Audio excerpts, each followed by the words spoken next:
அவ்வளவு சந்தோஷத்தோட செல்வர்கள் தாய்மார்கள் உங்கள் அனைவருக்கும் என் மனமார்ந்த நன்றியை நான் தெரிவித்துக் கொள்கிறேன்.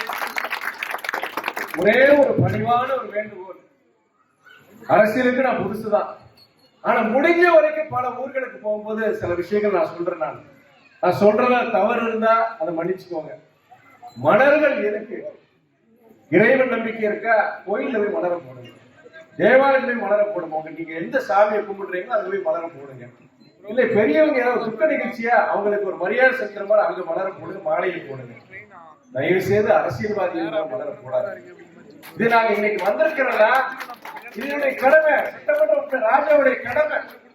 சமுதாய கூட நாங்க செஞ்சு கொடுத்திருக்கோம்னா, தலைவர் வைகோட நிதியில் நான் பண்ணி கொடுத்திருக்கேன். பொது வாழ்க்கைங்கிறது என்ன? இன்னைக்கு பொது சேவை செய்கிறது தான் பொது வாழ்க்கை. அந்த பொது வாழ்க்கையில இருந்து இதெல்லாம் வந்து நாங்க செய்ய வேண்டிய கடமை. சந்தோஷத்தோட கோஷம் போடுங்க, நன்றி சொல்லுங்க.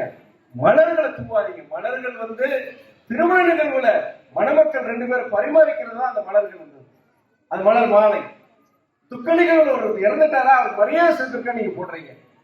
நீங்க இஷ்ட தெய்வங்கள், அந்த இஷ்ட தெய்வங்களுக்கு அந்த மலர்கள் அணிந்து இருக்கிற அந்த மாலைக்கு நீங்க போடுங்க. நீங்க தயவு செய்து எங்களுக்கு கொடுக்காதீங்க. ஒரு புதிய ஒரு கலாச்சாரம் அரசியல வரட்டும். இன்னொன்னு நான் சொல்றேன், மறுபடியும் இன்னொரு முக்கியமான விஷயம். இங்க கிராமம், இங்க கலிங்கப்பட்டி கிராமம் இருக்கு. தொடர்ந்து சமத்துவ மயானங்கிற 2 விருது வாங்கிட்டு, தொடர்ந்து 2 வாங்கிட்டு தமிழக அரசு வாங்கியிருக்கிறோம். இதுல சமத்துவ ஊராட்சிங்கிற அந்த விருது வாங்கியிருக்கிறோம்.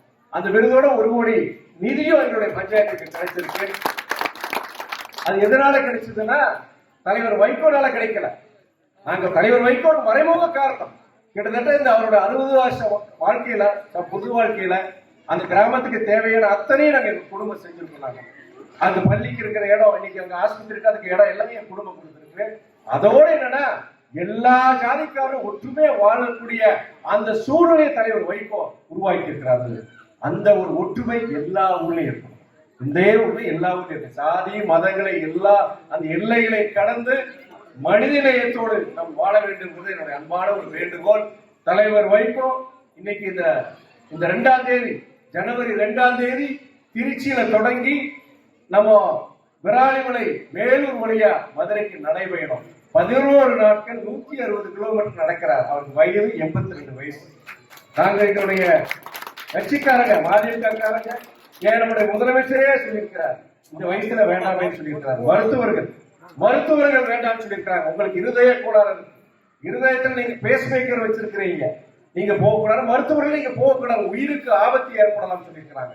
அவர் தலைவர் வைகோ பிடிவாதமா என்ன சொன்னார்னா, இந்த தமிழ்நாட்டு மக்களுடைய நலனுக்காக, இந்த தமிழ்நாட்டோட இயற்கை வளங்களை காப்பதற்காக நான் 10 நடைபயணம் போயிருக்கிறது. 5000 கிலோமீட்டர் மேல நான் என்னோட உடலை மறுத்து நடந்திருக்கேன். இதனுடைய கடைசி இறுதி நடைபயணமா இருக்கலாம். ஆனா ஒரு நல்ல விஷயம், அப்படியே என்னோட உயிர் போனாலும் இந்த தமிழ்நாட்டு மக்களுக்காக என் உயிர் போகட்டும் அந்த உறுதியோடு இந்த நடைபெற்று போறார். அரசியல் இதுல அந்த அரசியல் பாஜக கணி நடக்கல, திமுக கணி நடக்கல, இதுல எல்லாம் தமிழ்நாட்டு மக்கள் உங்க எல்லாருடைய பொது நலத்துக்காண்டி நடக்கிறார். நீங்க சாதி மதம் என்னைக்கு நமக்கு சோறு போடாதுங்க, தயவு செய்து சொல்றேன். நல்ல குணங்கள் நம்ம சொல்றோம், இந்த ஜாதிக்கார இப்படிப்பட்டவன், அந்த ஜாதிக்கார அப்படிப்பட்டவன் சொல்றான்.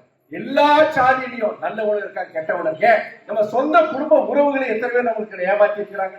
நல்லது செய்யறவனு இருக்கா, கெட்டது செய்யறவனு இருக்கிறோம். சொந்த குடும்பங்கள்லயே நல்லவர்களும் கெட்டவங்களும் எல்லா இடத்துலயும் இருக்கிறாங்க. அதுல நல்ல குணங்கள் யாரும் அவங்க நம்மளுடைய நண்பர்களா நீங்க தேர்ந்தெடுங்க. அந்த பழக்கம் உங்களுக்கு, நீங்க பெரியவங்களுக்கு அந்த பழக்கம் இருந்த சின்ன பசங்களுக்கு அந்த பழக்கம் வரும். இன்னைக்கு நம்ம இந்தியாவில், தமிழ்நாடு மட்டும் கிடையாது, இந்தியாவிலும் மத ரீதியான இந்த ஒரு கலவரங்களை தூண்டக்கூடிய ஒரு சூழ்நிலை இன்னைக்கு உருவாயிட்டு. தமிழ்நாடு சில குறைகள் இருக்கு, இந்த கிராமங்களே சில குறைகள் இருக்கு. ஆனா வட மாநிலங்களுக்கு போங்க, உத்தரப்பிரதேஷ், பீகார், ஜார்க்கண்ட் போன்ற மாநிலங்களுக்கு நீங்க போனீங்கன்னா அங்க இருக்கிற சூழ்நிலை புரிஞ்சுக்கிட்டீங்கன்னா உங்களுக்கு தெரியும் தமிழ்நாடு எவ்வளவு முன்னேறி இருக்கு. இந்தியாவில் இருக்கிற முதன்மையான ஒரு முன்னேறிய ஒரு மாநிலம் நம்முடைய தமிழ்நாடு. அதுக்கு எல்லாரும் சேர்ந்தா சொல்றாங்க, திமுக, அதிமுக, திராவிட இயக்கங்கள் எல்லாருடைய பங்களிப்பு இருக்க போய் தான் இன்னைக்கு தமிழ்நாடு முன்னேறி இருக்கு. திராவிட இயக்கங்களோட முன்னேறி இருக்கு. புரட்சி தலைவர் எம்ஜிஆர் இருக்கட்டும், டாக்டர் கலைஞரையா இருக்கட்டும், எல்லாருடைய அவங்களுடைய பங்களிப்போட இந்த மாநிலம் முன்னேறி இருக்கு. ஆனா இப்போதே ஒரு புதிய ஒரு கலாச்சாரம், இன்னைக்கு சோசியல் மீடியா இருக்கு. சோசியல் மீடியா என்னன்னா நம்ம உணர்வுகளை தூண்டக்கூடிய என்னது, சாதி ரீதியான மத ரீதியான இது சொல்லும் போது உடனே நமக்கு கோபம் வருது. அதுக்கெல்லாம் நம்ம இது பண்ணிடக்கூடாது. குழந்தைகளை நல்லா படிக்க வைங்க. அழியா செல்வம் என்னதான் கல்வி செல்வம். நம்ம அப்பா அம்மா முன்னோர்கள் நம்ம கொடுத்த சொத்தை கூட யாராவது ஏமாத்தி பிடிக்கலாம். நம்ம கிட்ட இருந்து பிடிக்க முடியாது. என்னது கல்விங்கிற செல்வம். பிள்ளைகளுக்கு நல்ல கல்வியை கொடுங்க. நல்ல கல்வியை பெற்ற வாழ்க்கையில் அவங்க முன்னேறும் போது குடும்பம் முன்னேறும். குடும்பம் முன்னேறும் போது கிராமங்கள் முன்னேறும். கிராமங்கள் முன்னேறும் போது நம்முடைய மாநிலம் முன்னேறும். மாநிலம் முன்னேறும் போது இந்தியாங்கிற அந்த நாடு முன்னேறும் சொல்லிட்டு இன்னைக்கு